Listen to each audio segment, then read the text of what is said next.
وفي قطاعي السكن استفادت أخيرا 700 عائلة من حصتها في السكن بصيغة العموم الإيجاري ببلدية وتليلات بوهران وسط أجواء من الفرحة والزغاريد المتعالية من طرف المستفيدين. التغطية لياسين حسين.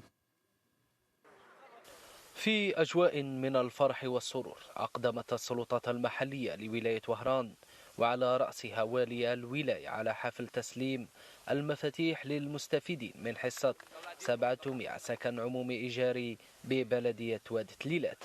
أشرفت سلطات الولاية إلى ولاية وهران وعلى رأسها السيد والي الولاية بالانطلاق في العملية الثانية عشر التي تعرفها الولاية في عملية توزيع السكنات الاجتماعية الإيجارية.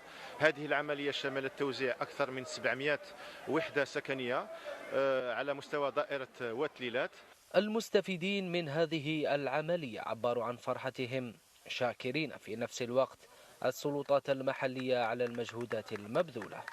الحمد لله اخويا رانا فرحانين، هذا فتح من الله سبحانه وتعالى وربي كرمنا بهذا السكن ان شاء الله، ونتمنوا كما فرحنا هنا يفرحوا الناس واحد اخرين ثاني راهم مغبونين ان شاء الله. الحمد لله يا ربي، وربي يخلي لنا بوتفليقه ان شاء الله، وتحيا الجزائر وتوسعنا غايه وتحيا الجزائر.